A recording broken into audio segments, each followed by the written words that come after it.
Hey all, John aka Whisky and Sound, and I'm back with another episode of Boilermaker Mondays. Now, continuing on from last week, which I had the pleasure of getting into a bottle which I didn't, or I forgot to opt out of a whiskey based subscription. We're going to be revisiting that same style today. We're going to be doing something from Single Malt Whiskey Club now. Lomon's single grain Scotch whiskey, which this single grain is made with 100% malted barley through a coffee still, hence why single grain.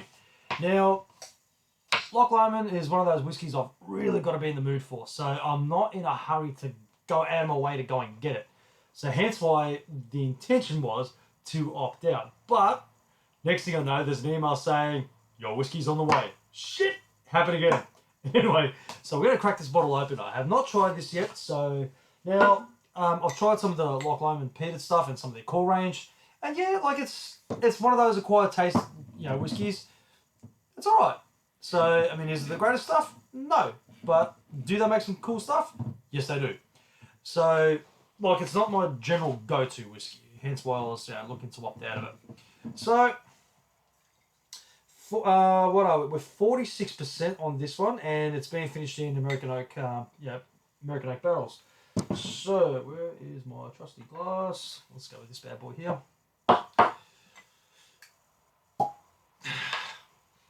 Okay.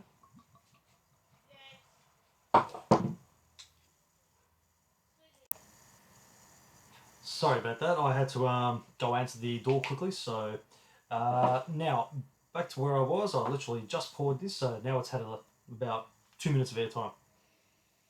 Ooh, super tropical. Getting loads of pineapple on this one. Alright, so. Okay. Interesting. Very interesting. It's got a very unique kind of nose to it because, it's not, like, it's 100%, malted barley, but it's not put through like your traditional pot stills. It's been put through a continuous still or a coffee still. Wow, that is this is just pure tropical fruits. It's light and delicate, that's for sure. So yeah, like, get some breath back, John. All right, so it's definitely got like notes of tropical fruits, lemon citrus. Definitely, that's what I'm getting. In a roundabout way. It's a little bit of spice coming through, but yeah, not a great deal. Interesting, cool. It smells like it's going to be an easy drinker. So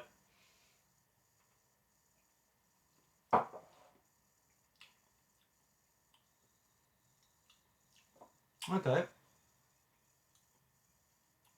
Hmm.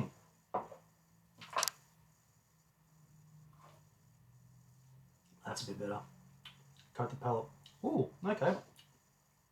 Really nice. Yeah, and that translates really well into the palate too. Those pineapple notes, that lemon zest.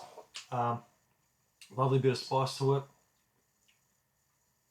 Yeah, cool. It's got a medium style finish on it as well. So yeah, it's not bad. It's not bad.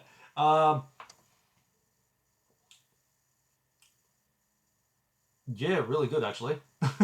Yeah, far out. Oh, I'm surprised I didn't crack into that one sooner. Yeah, there you go. Well, that one caught me off guard as well. So it's the second time around that I've opted out of something, and turns out it's actually not bad whiskey. It's good. The finish on that's really nice. It's super creamy.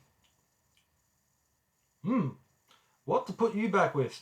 Now, just in case you don't like that, because I know, sometimes Loch Lomond can be one of those whiskies that there's like that distinct note in there that people would just go, yep, nah, can't do it, not me. And I know some people have that with quite a few other different distilleries. So what to put you back with? Well, I generally go down the path of maybe like a nice crispy lager or an IPA would do that one fine. I'm gonna chop and change her up a bit because I've got a beer here from one of my randoms or one of the mystery pack ones from Hairy Dog that I haven't tried and I would like to because it's called Margarita Gose. So it is from Panhead, the Ace. So I'm thinking that margarita style is sweet generally, so I'm thinking that that's going to integrate well with these tropical fruit notes and that lemon citrus. So I think it should be a party of a Boilermaker, if I'm not mistaken. But once again, I could be wrong. And notice how I didn't shake this can because I didn't want to wear it like I have on other episodes. Okay. So, I don't know a great deal about these guys. So, really, turns out I don't know a lot about this Boilermaker. But Panhead, I haven't really had a great deal of their beers, so I'm looking forward to having this one, actually. So, 4.5%. It is brewed and canned around Australia in carbon neutral breweries. Cool. Out towards Sydney. Yeah, right. Let's see how this one pulls up. Ooh, okay. That's definitely got a note that I wasn't picking up, or like I wasn't expecting to find in there, but it's in there.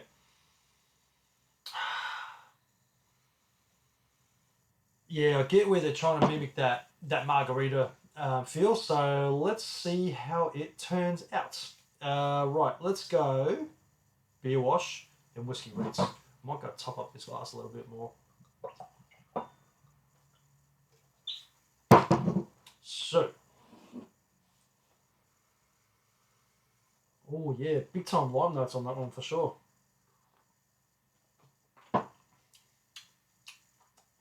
Oh wow. Wow, how did they nail that one? That is really, really nice. Shit, I'm finding all these bloody surprises today. That is surprisingly good. Alright. Yeah, right. Gose, I really haven't had like a great amount of experience with, and I'm surprised that I haven't. But the last couple that I've tried have been really good. This one's, it's like, it's definitely on the sweeter side. Like it just like the second that you have your sip of this particular one, it greets the palate with just pure sweetness, and then it goes out into that Gose profile. Really lovely. Yeah, cool citrus flavour to it. So if that's the case, this should work. This should work and it should complement itself really well, if I'm not mistaken. So let's go beer wash and whiskey rinse and see what we come up with.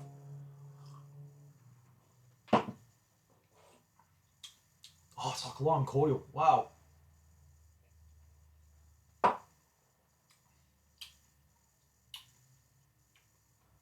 Yeah, well, that just works well. That works really well. That's yeah, that's just super easy, complimentary, super sweet. It's really, really good. So yeah, really nice. Really nice. Tropical, yeah, that just blended in well like that. It's like just squeezing lime juice over your pineapple. And yeah, yeah, it's almost turned it into like a pina colada style Boilermaker. That's what it's done. Because it's like lemon and lime with pineapple, and it's got this lovely creaminess to it. It's pina colada Boilermaker. I'll be damned. Right, let's go whiskey wash, beer rinse.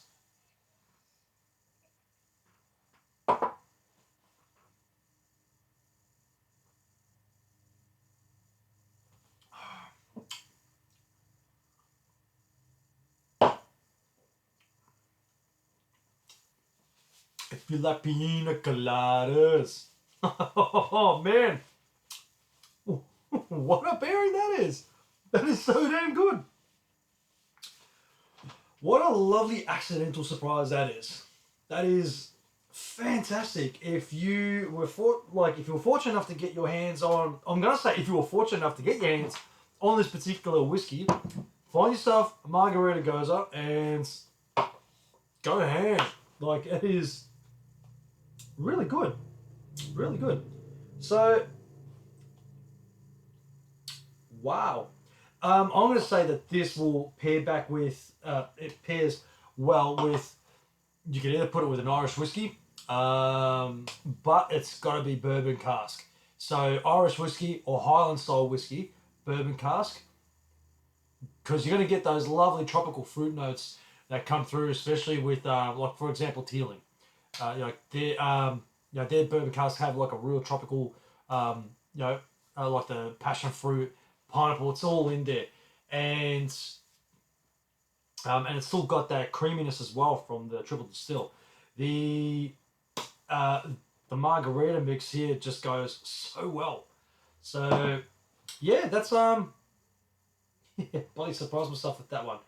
Man, all right, cool. I need to find whiskeys that I've opted out of that are apparently not the greatest, but you can still save it. So that was a whole idea, and so far the last two that I've found have been actually really good whiskies. So, and that Paul John was a massive surprise, but yeah, this is also a big surprise too. So yeah, right. So Loch Lomond, Loch Lomond, however you want to pronounce it. I actually should ask my Scottish mates how to pronounce it properly. So, but anyway, I'm going to say Loch Lomond, and yeah, single grain Scotch whiskey, but 100% malted barley, Coffey still. What a surprise you were tonight. So that worked out well. Thank you very much for joining me tonight on that little surprise. And I'll do one more. I'll see if I can find another one. It probably won't be whiskey. It might be rum, because I've had a couple come through from the rum clubs that like I'm part of. So Rum Club, Rum Tribe. And yeah, there's a few there that I just like, damn, I forgot to opt out. So I'm going to see if I can pair them back with something. So stay tuned for that one next week. Yeah, thanks all once again. And if you haven't done so already, please subscribe and like the page, channel, and keep up to date with whatever episodes I'm coming out with.